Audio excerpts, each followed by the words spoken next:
Semuanya sudah tahu sampean alim, menerangkannya enak, fikhan, wa usulian, wa tafsiran. Cuma mereka yang tanya itu, biyen belajar piye kok iso alim kaya ngono, ya kan? Nah, terangkan Gus, terangkan.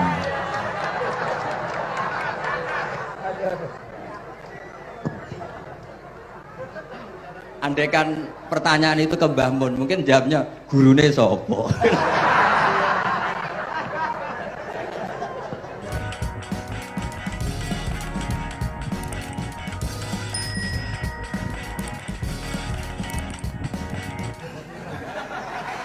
Iki wong semuanya sudah tahu sampean alim, menerangkannya enak, fikhan, wa usulian, wa tafsiran.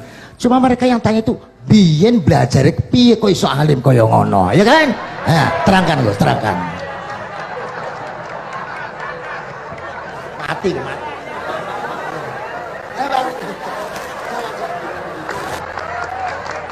Setuju kan, setuju? Asal dakaik.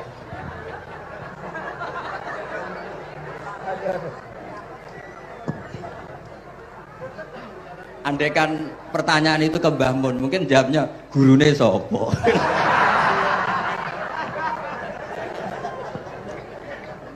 Tapi mungkin kalau ke mbah-mbah saya ya juga babanya nih pihak juga Mbak Abdul Aziz, mungkin putuku. Tapi kalau saya ingin cerita tentang saya paling ya, aku sregep. Yang jelas tuh dari kafadlu yuti apa? Mayas. Tapi gini, kalau ini menghormati bahasa saya ini, kalau ijazah begini, dulu Mbak Mun tuh sering cerita juga bahasa. Kena kepengen ngalim, ku sinau sedurunge ngaji. Ya, misalnya kamu ngaji takrib atau ngaji wahab sama Mbah Mun, kamu baca dulu sebelum ngaji. Nah, setelah dibaca, misalnya kamu baca rofa, kok Mbah Mun baca jer, kamu baca jer, Mbah Mun baca rofa, berarti goblok tulen. Karena semua teori Anda kok salah. Ya, misalnya Mbah Mun baca wadakaro sopa al-musonifu, kamu baca wadakaro musonifu. Berarti kan goblok banget itu. Ya kan ada cerita gitu, ada orang tuh nggak tahu betul, Gus maknanya lam tardiman itu apa? Lam tardiman dicari di kamus itu udah ada, ternyata itu di head lam tarodaman.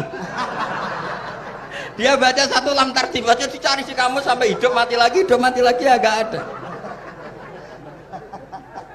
Nah, jadi kamu baca dulu, misalnya di bab head lam taro naringali sopo mar'ah daman ing geteh. Ternyata ngaji Mbah Mun paginya jadi baca lam taro daman. Jadi kalau kamu malamnya baca lam tardiman loh kok. Jadi itu kata Dewi Mbah Mun mergo sorokan kabeh santriku ora mungkin. Carane ngecek kebenaran Anda itu kayak maca sik. Nanti kalau kemiripannya 50% ya separuh alim. Kalau 70% ya serondo alim. Tapi nanti kalau kemiripannya sampai 100% dan berkali-kali, ya berarti kan sudah luar biasa. Jadi yang ngaji sama Ki Mustafa, Ki Niam, saya mohon santri-santri itu belajar dulu. Biar bisa ngecek nanti guru saya baca kayak apa. Pada salah ya Gus. Kenapa tak? Pada salah. Karena kiai itu kalau salah ya mau ngalah. Ini ceritanya Mbah Mun betul. Ada kiai nggak tahu apa kakean mergawe kakean politik nggak tahu. Wal babi lan walang. Terus ada santri, kulo gak ada makna kok lawang. Ya walang sing lawang tuh.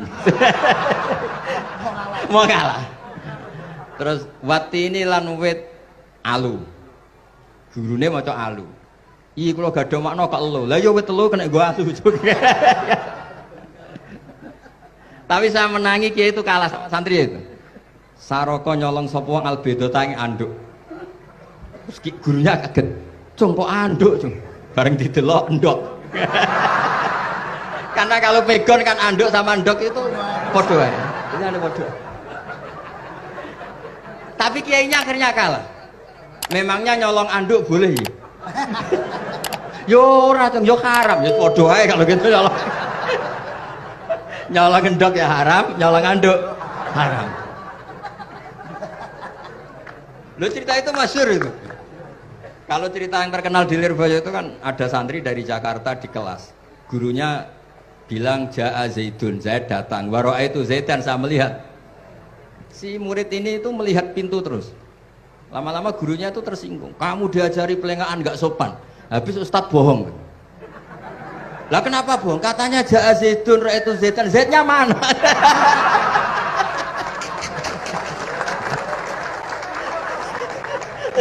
Dia nggak ngerti. Zaid datang, saya melihat. Mana orangnya kok dibahas-bahas terus itu. Ya, jadi yang serius tadi, kalau sampean ingin nguji kualitas Anda, makanya saya dulu itu pede baca kitab di depan Mbah Mun karena ya ngecek. Dan dulu itu Gus Zofur, Gus Kamil sebelum ngaji ya itu mesti sinau sama saya. Nanti ketika Mbah Mun baca, tadi kalau kemiripannya kita 90% ya bagus. Syukur-syukur sampai 100. Dan itu terulang sampai Wahab Hatam, Jamul Jami' Hatam. Sehingga kita tahu. Jadi kalau diskusi kita kok salah ya tahu, kalau benar ya tahu. Kalau tahqiq ya tahu. Biasanya kalau tahqiq itu Mbah Mun karena takut nyalahkan kiai-kiai Jawa, kalau baca 2 kali, misalnya begini. Yasmalu, kadang diwaca Yasmilu ya apa-apa nggih Jawa wae gitu. Karena kalau kita memaksakan sampai benar seperti di kamus, kayaknya kalau kiai Jawa itu berat sekali. Dumeli bojo bolak-balik mesti ora goblok wis apik lah. Karena kalau baca tahqiq itu kan butuh kamus. Yang benar itu Yasmalu misalnya. Tapi kan populer juga orang baca Yasmilu. Saya itu menangi loh, Kiai Jawa dulu baca Simai itu menangi, Masdar Simai. Lama-lama setelah banyak alumni Al-Azhar terus berdasar kamus baca Samai semua sekarang. Saya menangi Kiai itu baca Dilalah. Lama-lama karena sekarang udah banyak punya kamus, baca Dalalah. Fa'alah. Jadi kiai itu juga kadang-kadang keteror muridnya. Makanya Syekh Zakaria Al-Ansori itu pernah ditanya, kenapa engkau begitu alim alama sampai dilakopi Syekhul Islam? Kata beliau itu lucu jawabannya, karena saya ini orang yang sial. Saya dulu punya guru namanya Ibnu Hajar Al-Asqalani dan punya murid namanya Ibnu Hajar Al-Haytami. Kata beliau, dukik tu bena hajaro ini. Saya ini digebek 2 batu. Kalau mau ngaji takut saya minta ampun karena disuruh baca sama Ibnu Hajar Al-Asqalani. Kalau mau ngajar takutnya saya bukan main karena Ibnu Hajar Al-Haytami itu cerdasnya bukan main. Jadi kalau saya salah itu konangan. Akhirnya dia jadi orang sial tadi. Mau ngaji ya belajar, mau ngajar ya belajar. Makanya meskipun ini pernah sepuh saya tidak berani ngaji beliau. Wah mesti meriang saya kalau ngaji. Jadi yang terkenal alim-alim mohon ngajinya dikurangi ya, karena ini kasihan gurunya. Kasihan gurunya. Nggih, Bon cekap deh. Bon, itu catat ya. Sebelum ngaji baca dulu. Satu lagi, Gus. Sampean ketoke kiai desok kok kuliah. Kamu tuh kuliah? Oh, nggih. Pun dari belajar dari mana sampai kemana Gus jenengan? Dari Mondok sampai ke Jogja sampai Putih. Monggo.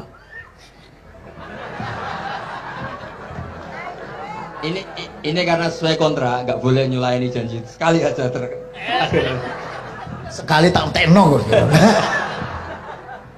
Jadi sebetulnya kalau di ilmu, saya kan sering ketemu ahli geologi, ahli sosiologi. Sebetulnya di ilmu kita, saya kan lama di Jogja dan itu yang saya pakai juga ilmu zaman di pesantren. Misalnya sosiologi itu kan ada mukadimahnya Ibnu Khaldun. Itu kan teorinya luar biasa. Misalnya begini, kenapa Rasulullah itu harus dari suku Quraisy, suku yang sangat terhormat di Mekah? Itu secara teori sosiologi loh, bukan teori nubuah. Kata Ibnu Khaldun, Nabi itu mesti final dari kaum itu aneh. Saya ulang lagi, Nabi itu final dari kaum pasti aneh. Nah masa aneh-aneh ini ditoleransi oleh umatnya karena beliau dari suku yang terhormat. Coba kalau dia dari suku, beliau dari suku yang hina, pasti pas aneh-aneh langsung diadili.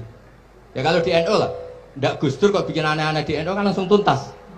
Tapi berhubung Gus Dur cucu Mbah Hasyim, orang itu mentoleransi, bahkan mengira jangan-jangan teori beliau lebih baik ketimbang kita. Nah makanya terus kata Ibnu Khaldun, ma ba'atsawu nabiyan illa fi mana'atin min qaumin, tidak ada nabi diutus kecuali dari kaum terbaik supaya masa-masa transisi ini nggak ada perlawanan. Nah, itu namanya sosiologi. Sehingga beliau ngendikan, ini versi tarikh bukan versi Ibnu Khaldun saja. Ketika sahabat disuruh hijrah karena disakiti orang kafir Quraisy, lah engkau sendiri ya Rasulullah, saya ini orang Quraisy, nggak akan ngalami yang seperti Anda alami. Nah itu namanya sosiologi. Begitu juga matematika. Saya sering ketemu pakar matematika dari UI, dari UGM. Misalnya bilang zakat kan 2,5% misalnya zakat tidak. Saya bilang kalau ngitung itu porogabit, padahal kita zaman sekolah porogabit itu pantangan. Tapi saya bilang saya punya matematika lebih cepat. Apa itu Pak Bah? Kalau manggil saya Pak Bah. Kalau di kitab disebut rubu'ul usur apa? Jadi bertahap. Misalnya 1 juta, usurnya akan 100.000. Setelah 100.000 rubuhnya 25.000. Itu kita tidak usah pakai catatan bisa. Nah itu matematika Arab. Makanya orang Arab tuh nggak bisa nulis, tapi matematikanya cepat karena bertahap. Misalnya 1 miliar ya cari aja usurnya 100 juta. Berarti rubuhnya 25 juta. Berarti 2/5, 2,5-nya 1 miliar itu 25 juta. Tapi kalau orang Arab bilang itu rubul usur. Diusurkan dulu baru dirubuh. Misalnya 6. 2/3 6 berapa? Orang Arab bilang sulusan. 6 sulusnya 2. Sulus 2 kali berarti 4. Sama misalnya zakat zuruh. Zakat zuruh itu kan al-usur sama nisful usur. Berarti misalnya kalau tidak disirami ya, tidak biaya, zakatnya itu 10%, berarti per 100 10. Nah sekarang kalau 10 ini kan berarti 1/10. Nah nanti kalau disirami pakai biaya namanya nisul usur, berarti 5. Jadi orang Arab itu nggak mau langsung bilang 5 karena kalau 100 dibagi 5 itu apa jadi 5 itu mikirnya panjang. Jadi diusurkan dulu terus nanti dibilangkan nisful usur. Nah, jadi ilmu khazanah kita itu sudah luar biasa. Nah, itu makanya terus orang Arab kalau ngitung matematika itu udah usah tulisan, udah usah porogabit karena bertahap tadi. Jadi misalnya 2,5 bahasannya apa? Rubu'ul usur. 1 miliar usurnya berapa? 100. Rubuhnya berapa? 25. Nah ini semoga buatan ngingkari janji. Wassalamualaikum warahmatullahi wabarakatuh. Matur. Sebetulnya masih ada satu lagi, cuma ampun. Beliau adalah sangat hafal dengan nu'util masyayikh. Artinya sebutan. Kenapa Imam Ghazali itu Syekhul Islam? Hujjatul Islam. Kenapa Imam Anu Syekhul Islam? Kenapa Imam Anu, sahabat Anu, ada Saifullah, ada Asadullah. Itu biar ahli sekali. Karena ini belum tuntas, jadi ya berikutnya insya Allah kita mentongakakan ya Allah moga-moga Gus Bah gelem kono ndonga jajal dongane Gus Bah karo donga sampean mandi ndi kira-kira. Matur nuwun Gus, matur nuwun Sayyid, matur nuwun, sangat matur nuwun, sangat Masya Allah niki jelas Gus Bah itu enteng cepet atau diterimanya ku napa jenenge keterangannya cepat dan lain sebagainya cepat. Enggak ada kayak yang jelimet tak kira apalagi saya mendengar dianya saja nggak paham kok. Nah itu demikian matur nuwun sampai kudu matur nuwun sangat wong sing lagi uzlah ora gelem luar biasa. Kita hanya selanjutnya atau mau Gus kula sak sedulur sak santri nek pas jenengan donga pas uzlah njaluk ditungakne ngoten mawon. Nah nggih mboten mawon nggih. Sampai itu. اللهم صل على سيدنا محمد وعلى بعين الحمد لله رب العالمين. اللهم ربنا ظلمنا انفسنا وان لم تغفر لنا وترحمنا لنكونن من الخاسرين. اللهم يا فتاح يا خير الفاتحين افتح قلوبنا واشرح صدورنا واجعل علومنا نافعة واجعل أعمالنا صالحة واجعل ذرياتنا طيبة واجعل حياتنا حياة مطمئنة مرزوقة سالمة من الآفات والبلايا برحمتك يا أرحم الراحمين. اللهم يا لطيفا بخلقه ويا عليما بخلقه ويا خبيرا بخلقه الطف بنا يا الله في قضاء حوائجنا كلها من حياة الدنيا والآخرة يا لطيف يا عليم يا خبير لا إله إلا أنت سبحانك إني كنت من الظالمين لا حول ولا قوة إلا بالله العلي. صلى الله على سيدنا محمد الحمد لله رب العالمين. الفاتحة.